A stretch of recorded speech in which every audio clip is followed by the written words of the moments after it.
Hi friends, आज हम शुरू कर रहे हैं वेद प्रकाश शर्मा द्वारा लिखा गया उपन्यास पाक साहब का part 4। Please like share subscribe my channel.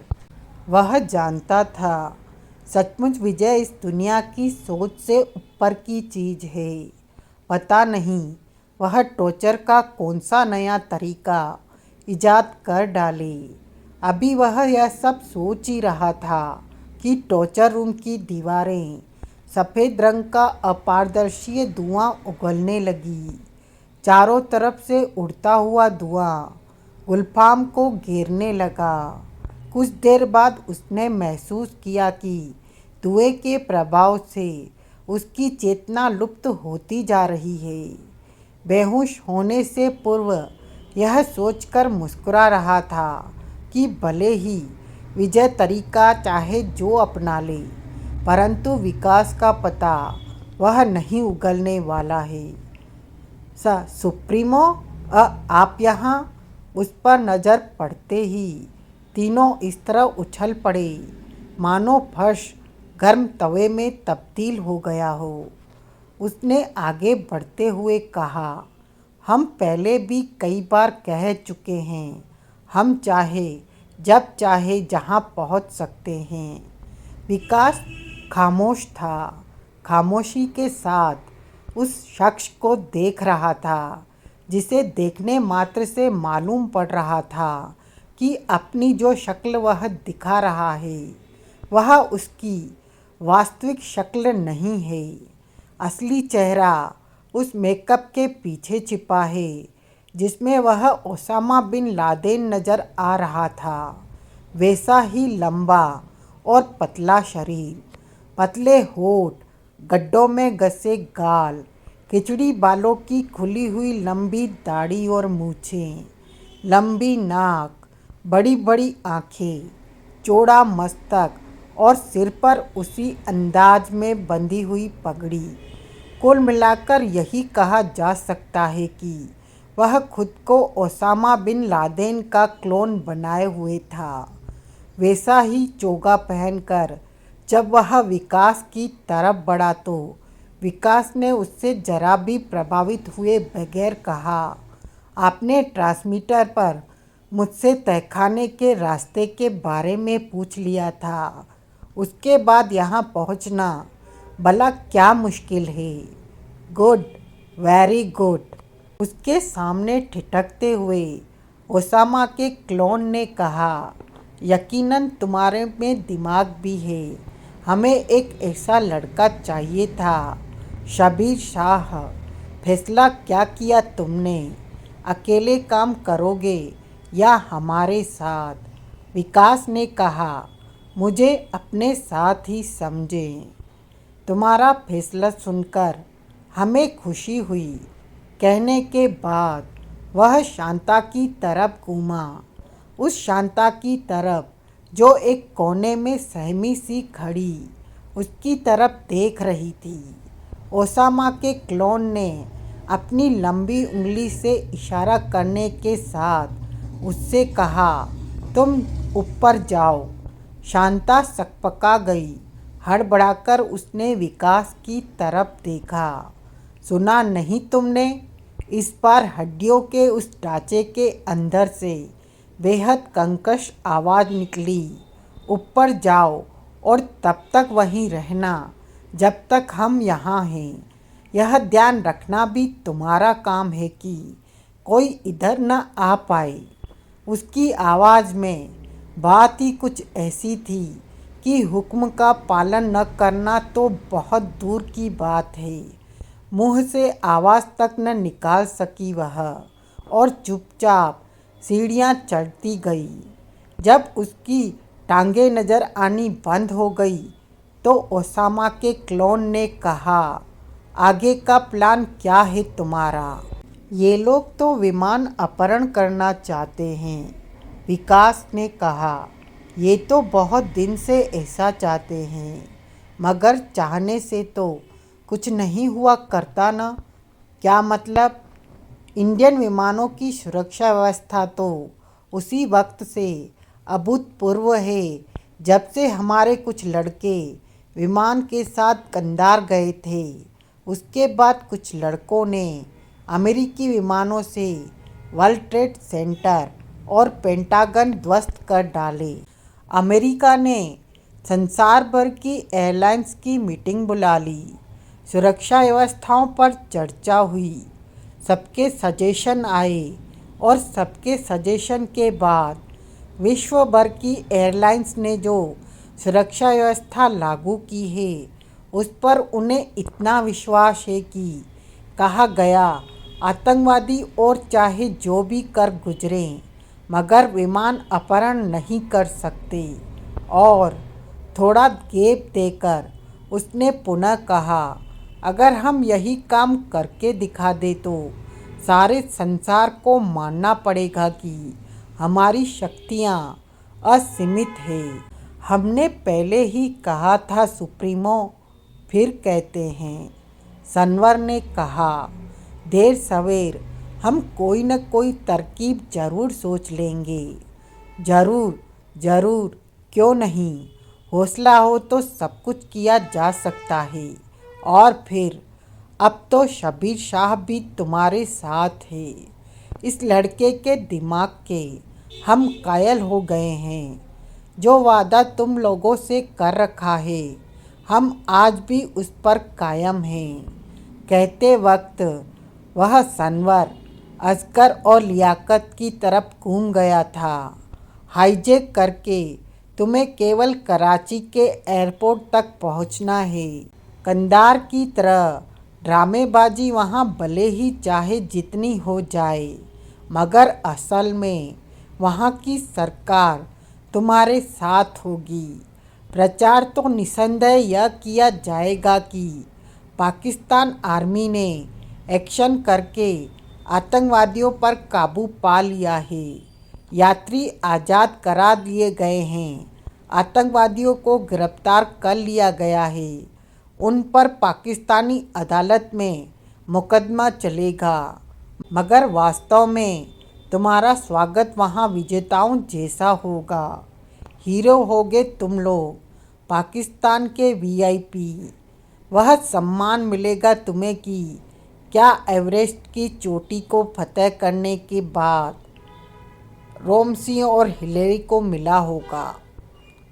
हम यह काम जरूर करेंगे, असगर ने कहा। कहना जितना आसान है, करना उतना ही ज़्यादा मुश्किल, ओसामा का क्लोन कहता चला गया।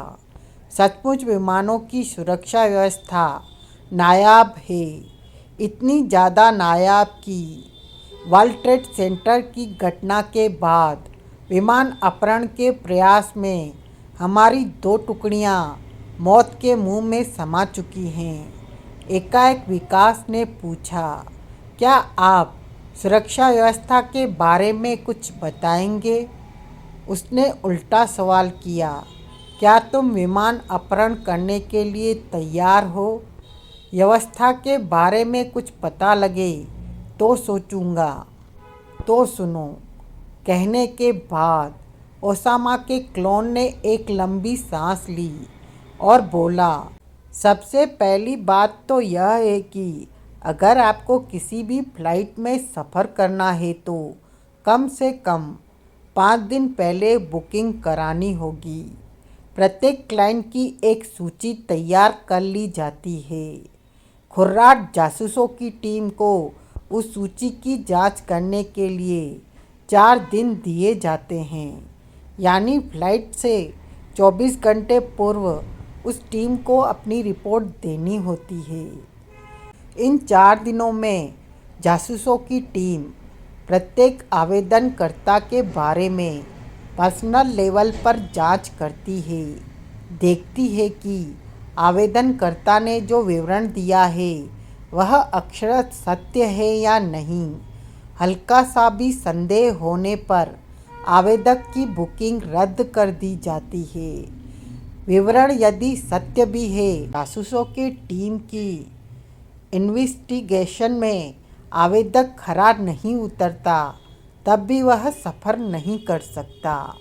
लियाकत ने कहा, एक सवाल पूछना चाहूँगा। पूछो। जासूसों की इस टीम में कोई अपना आदमी है? नहीं। आगे बताइए।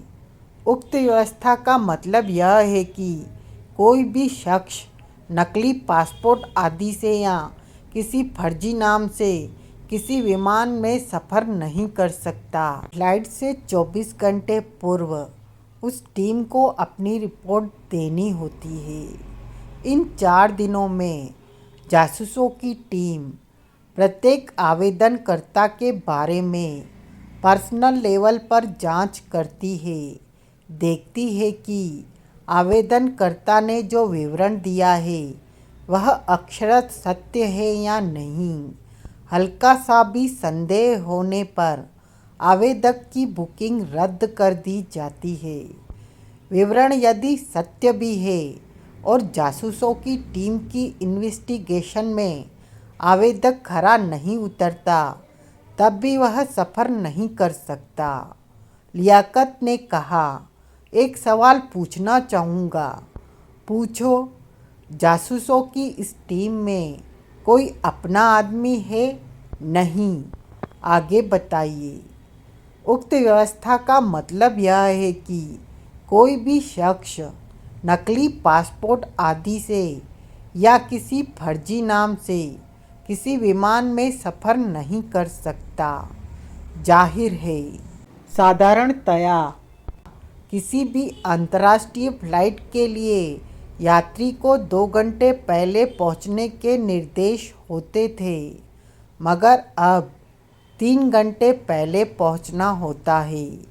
प्रत्येक यात्री को स्पेशल जांच से गुजरना पड़ता है।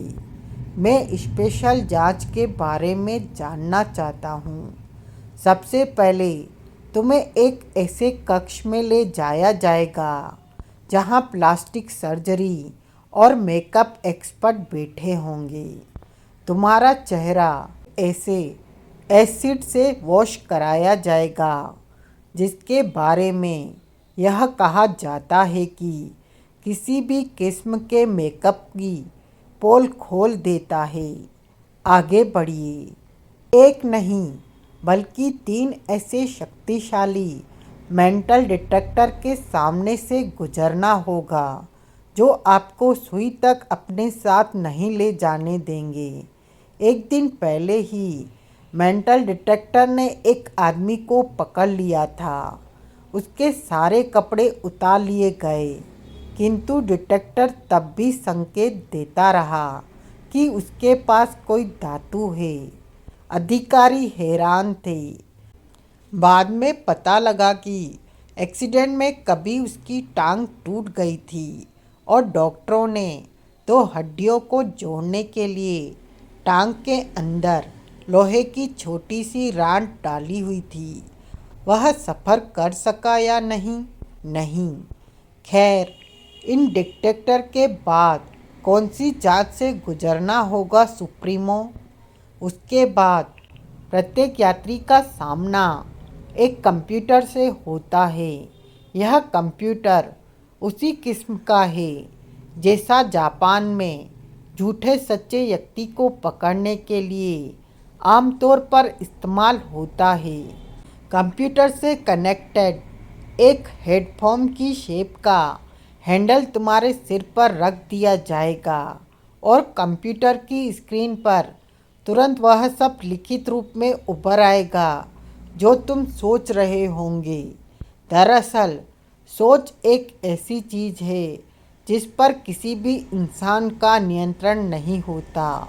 तुम इस वक्त चाहो कि वह सोचो कि तुम इस कमरे में नहीं बैठे हो, तो ऐसा सोचने में तुम कामयाब नहीं हो सकते, बल्कि यह सोच रहे होगे कि मुझे यह नहीं सोचना है और कंप्यूटर पर तुम्हारी वही सोच उभर आएगी। जाहिर है, इससे गुजरने के बाद यात्री रनवे पर पहुंचता है।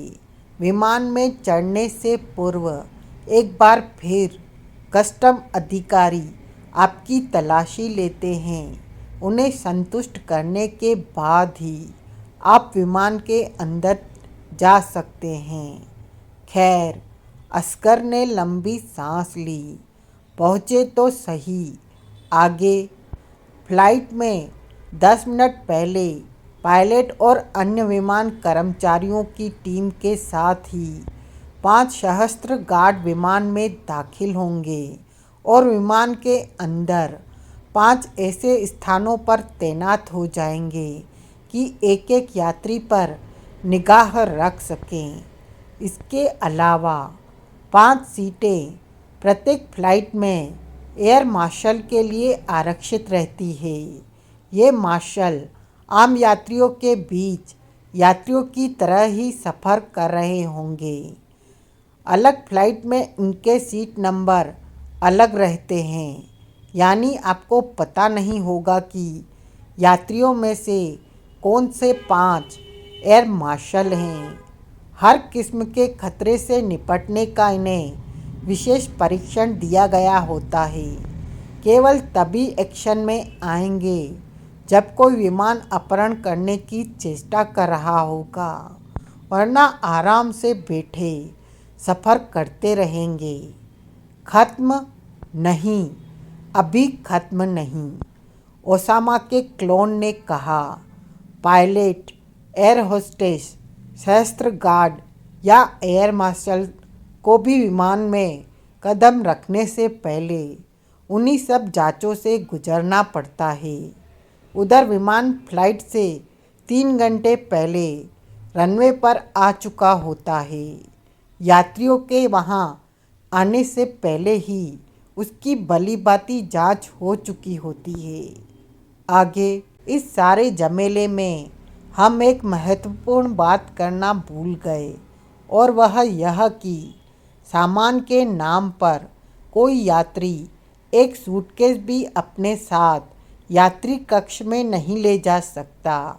सारा सामान उक्त जांच से पहले ही कस्टम अधिकारी संभाल लेते हैं। मेंटल डिटेक्टर आदि से प्रत्येक सूटकेस या अटैची आदि की जांच होती है। और कुछ? उसने अजीब मुस्कान के साथ पूछा। कम है क्या? असंभव। सनवर की तो मानो हवा निकल गई। विमान अपहरण नहीं हो सकता, और कम से कम हम लोग तो कर ही नहीं सकते, क्योंकि पहले ही सारे अखबारों में शब्बीर के फ़ोटो छप चुके हैं। टीवी पर बार बार इसे दिखाया जा रहा है। फर्जी नाम और सूरत में कोई सफ़र नहीं कर सकता। इतनी जल्दी क्या है सनवर? विकास ने कहा। जवाब देने के लिए हमारे पास वक्त है। क्या तुम इस पर सोचने की बात सोच रहे हो? असगर ने पूछा। आकर्षक मुस्कान के साथ कहा विकास ने। क्यों नहीं? तुम्हें शायद अपने बारे में गलत फहमी हो गई है। लियाकत कह उठा। मैंने यह नहीं कहा दोस्तों कि हम यह काम कर लेंगे या ऐसी कोई स्कीम सोचने में कामयाब हो ही जाएंगे जिससे विमान अपहरण किया जा सके। सिर्फ यह कहा है कि हम अपना जवाब सोचने के बाद देंगे। होश की बात करो शब्बीर, असगर ने कहा। विमान अपहरण के बारे में सोचना भी कुछ वैसी ही बात है जैसे कोई यह सोचे कि मैं आसमान तक चढ़ने वाली सीढ़ी बना सकता हूँ। विकास ने उनसे उलझने के स्थान पर ओसामा के क्लोन से सवाल किया। आपने बताया कि अगर किसी को सफ़र करना है तो 5 दिन पहले आवेदन करे। हाँ, ताकि जासूसों की टीम को प्रत्येक आवेदनकर्ता के बारे में जानकारी एकत्रित करने का भरपूर टाइम मिले। लेकिन इसमें तो यात्रियों को बड़ी दिक्कत होती होगी। मान लीजिए कि मुझे कल ही अचानक आवश्यक यात्रा की ज़रूरत पड़ती है, तो क्या मैं सफ़र ही न कर सकूँगा? इसका हल उन्होंने निकाला हुआ है। क्या? आप आवेदन कीजिए कि इस महीने में मुझे अचानक किसी दिन किसी स्थान की यात्रा करने की जरूरत पड़ सकती है, अतः अपनी जांच पूरी कर ले। इस आवेदन के 5 दिन के अंदर जासूसों की टीम जांच करने के बाद अगर उचित समझेगी तो आपको क्लियरिंग सर्टिफिकेट दे देगी। इस सर्टिफिकेट की मौजूदगी में आप 1 महीने तक कभी भी केवल 24 घंटे पूर्व सूचित करके सफ़र कर सकते हैं। इसमें शर्त यह है कि उस फ्लाइट में सीट होनी चाहिए। इस क्लियरिंग सर्टिफिकेट की मान्यता केवल 1 महीना है। करेक्ट। अगले महीने के लिए अलग से आवेदन करना होगा। कुछ देर न जाने की सोच में डूबा रहा विकास, फिर बोला, क्या आपके पास ऐसे 2 व्यक्ति होंगे जो जासूसों की टीम की जांच प्रक्रिया में खरे उतरें? एक मेल, दूसरी फीमेल। उसके अतीत में दूर दूर तक कोई ऐसी बात नहीं होनी चाहिए जिससे जासूसों की टीम उनके आवेदन रद्द कर सके। ऐसे 2 क्या 10 व्यक्ति हैं हमारे पास, मगर वे विमान अपहरण तो नहीं कर सकते ना। फिर इससे होगा क्या? सच्चाई तो यह है कि अभी खुद मुझे भी नहीं मालूम कि इससे क्या होगा। सिर्फ यह सोचकर ऐसा करने के लिए कहा है कि अगर हमें ज़रूरत होगी तो किसी भी फ्लाइट में अपने 2 आदमी शामिल कर सकते हैं। ठीक है, तुम्हें जिस फ्लाइट में चाहिए 2 व्यक्ति मिल जाएंगे। उनका इंतज़ाम कैसे करना है, इसकी जिम्मेदारी हमारी होगी। ओके, विकास ने कहा। अब इस बारे में मैं अपने दिमाग के घोड़े दौड़ाने के बाद बात करूँगा। खुद में जो कॉन्फिडेंस तुमने व्यक्त किया है, हम उसकी तारीफ करते हैं शबीर, और खुले दिल से यह बात स्वीकार करते हैं कि ऐसा कॉन्फिडेंस हमने पहले किसी युवक में नहीं देखा। ओसामा के क्लोन ने कहा, विमान अपहरण में कामयाब होने की बात तो दूर, अगर तुम हमें कोई ऐसी स्कीम बता सके जिसे सुनकर हमें लगा कि हाँ, इस स्कीम से तुम लोग विमान अपहरण कर सकते हो, तो मैं तुम्हें जादूगर कहा करूँगा। जादूगर। नुसरत भैया, हाँ तुगलक बहन, ये साला हो क्या रहा है? क्या हो रहा है? इस कमरे में 4 हस्तियाँ बैठी हैं, हम, तुम, बकरा और चीफ ISI। कोई नई बात बता यार, यह बात तो मुझे कई सदियों से पता है। मैंने सुना है अगर 4 औरतें कमरे में बैठी हो तो वे चुप नहीं रह सकती। फिर यहाँ ये चमत्कार कैसे हो रहा है? औरत होगा तू, तेरा खानदान, पूरा पाकिस्तान, मगर ISI के चीफ साहब बैठे हैं यहाँ। ये औरत नहीं हो सकती। मुकम्मल पाकिस्तान से भी ऊपर की वस्तु है ये। इनके जासूसों ने पूरी धरती को इस तरह हिला रखा है जैसे रामायण वाले हनुमान जी ने अशोक वाटिका के पेड़ हिला डाले थे। अजीत ठेंगा, भला हनुमान जी से क्या मुकाबला हुआ इनका? वो थे, ये हैं। ना पिद्दी है ना पिद्दी का शोरबा। माना कि इंडिया में जिस चीज़ पर ISI की मोहर लग जाती है उसे उम्दा क्वालिटी का माना जाता है। अब उसकी चीटिंग करके अगर इन्होंने अपनी कंपनी का नाम ISI रख लिया है तो क्या इसी से इनकी कंपनी उम्दा क्वालिटी की हो जाती है? नहीं, ये साले चाहे जो नाम रख ले, लीचड़ है, लीचड़ के लीचड़ ही रहेंगे। अबे ये क्या बके चला जा रहा है तू? तुगलक ने बौखला कर कहा। सामने ही बैठे हैं चीफ साहब, इनके खून में उबाल आ गया तो वो खून नहीं, RDX है। यहाँ से मीलों दूर बैठा तेरा खानदान तक उड़ जाएगा, बल्कि जहन्नुम में मटर गश्ती कर रहे तेरे पुरखों तक के टुकड़े बिखर जाएंगे वहाँ की सड़कों पर। छोड़ो तुगलक बहन, जब इनके खून में अब तक उबाल नहीं आया तो अब क्या आएगा? होली वाला लाल रंग बह रहा है इनकी रगों में। बैक्टीरिया साले सारे मर चुके हैं, तू बोल रहा था ये औरत नहीं है। ठीक कहा था तूने। सारा पाकिस्तान भी अगर औरत है तो ये औरत नहीं है। हिजड़े हैं हिजड़े, न इधर के हैं न उधर के। अबे अबे, हद ही कर रहा है तू तो। कहने के बाद वह जीप की तरफ पलटा। बोला, जीप साहब देख रहे हैं आप इसे? साले पजामे से ही बाहर हुआ जा रहा है। अब नहीं झेल रहा मुझ पर। पता नहीं आप कैसे झेल रहे हैं। गजब की बर्दाश्त है आपकी। इतनी बात कोई मुझसे कह देता तो साले की टिक्का बोटी अलग अलग कर दूं। यही बकरा भी ठीक यही करना चाहता था। वह सोच रहा था, पता नहीं जीप इन दोनों को कैसे बर्दाश्त कर रहे हैं। वह भी इतनी देर से। 2 मिनट तो झेला ही नहीं जा सकता था इन्हें। कोई लिमिट नहीं थी। कमबख्तों के मुंह में जो आता था बकते चले जाते थे। यह तक नहीं देखते थे सामने बैठी हस्ती है कितनी बड़ी। उसने भी जब नुसरत के साथ चमचमा रही मेज के उस तरफ रिवॉल्विंग चेयर पर बैठे आईएसआई के चीफ को देखा तो हैरान रह गया। हैरान इसलिए रह जाना पड़ा क्योंकि उनके पतले और गुलाबी होठों पर अब भी बहुत ही आकर्षक मुस्कान थिरक रही थी। जरा भी तो उत्तेजित नहीं थे वे। ऊंची पुस्तका वाली चेयर पर अपनी पीठ और सिर डाले निश्चिंतता के साथ यूं मुस्कुरा रहे थे जैसे इनका कोई लफ्ज उन्हें सुनाई ही ना दे रहा हो।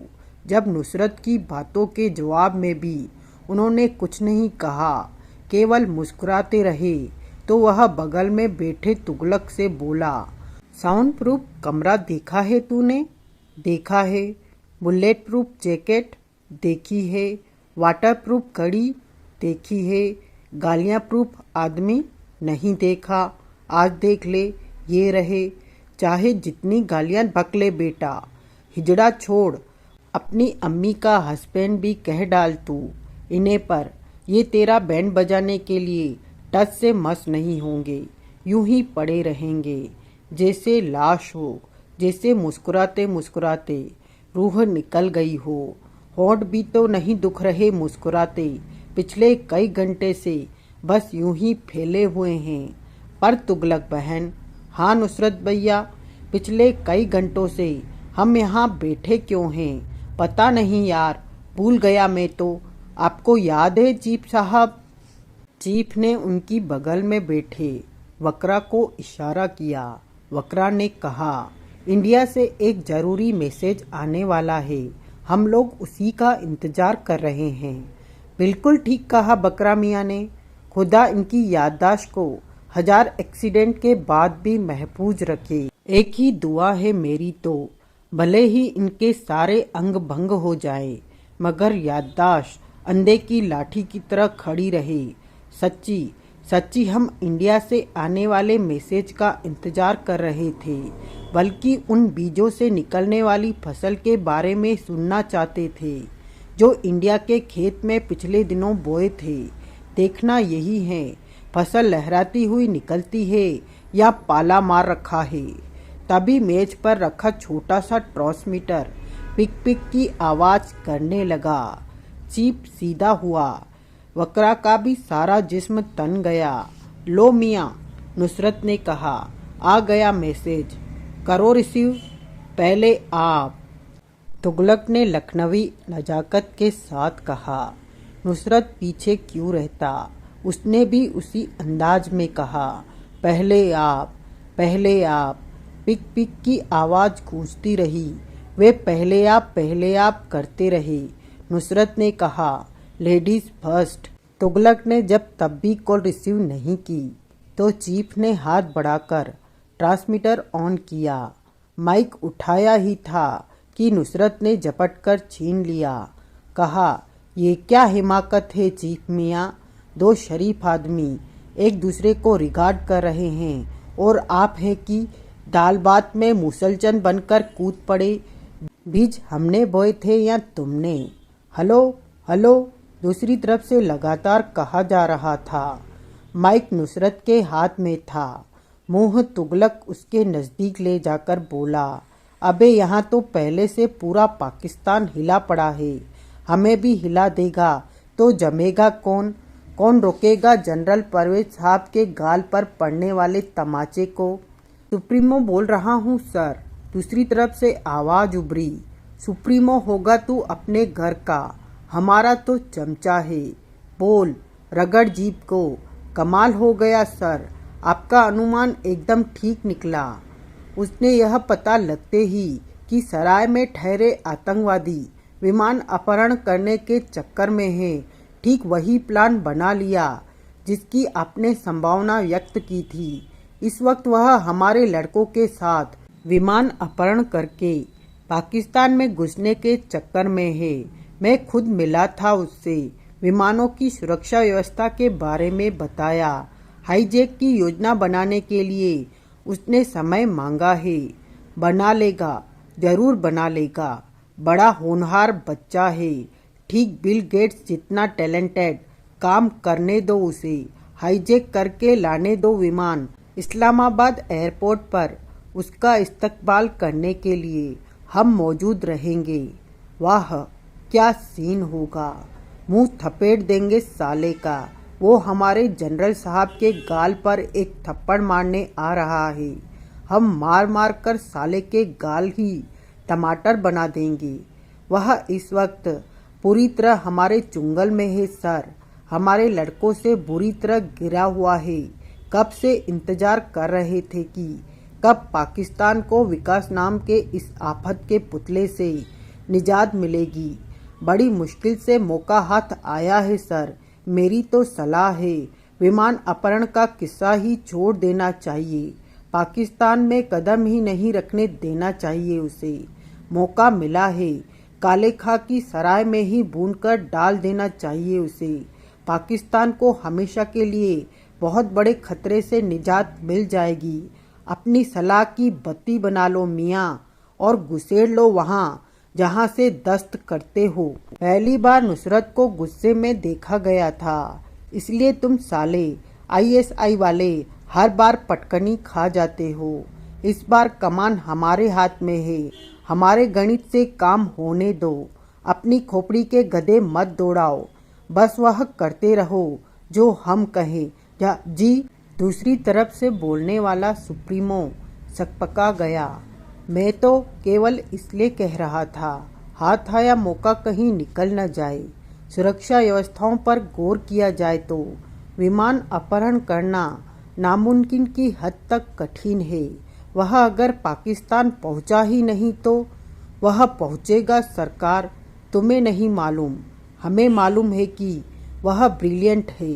तुगलक ने कहा, विजय विजय सबको दत्ता बता देगा। वह सारी सुरक्षा व्यवस्थाओं को अपने ठेंगे पर रख लेगा, पर पाकिस्तान में आएगा जरूर।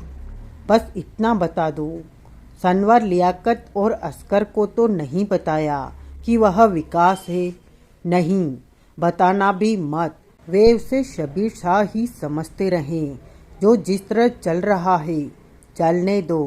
तुम देखना, जिस तरह अभी तक हमारे सारे अनुमान 100% खरे उतरे हैं, उसी तरह आगे भी उतरेंगे। कहने के बाद तुगलक ने संबंध विच्छेद कर दिया और नुसरत की तरफ पलटकर बोला, गुस्सा थूक दो नुसरत मियाँ। कहाँ थूकूं? चीफ साहब के मुंह पर। चीफ ने घबराकर अपना चेहरा पीछे हटा लिया। आज की कहानी यहीं तक। कहानी का अगला भाग अगले अंक में।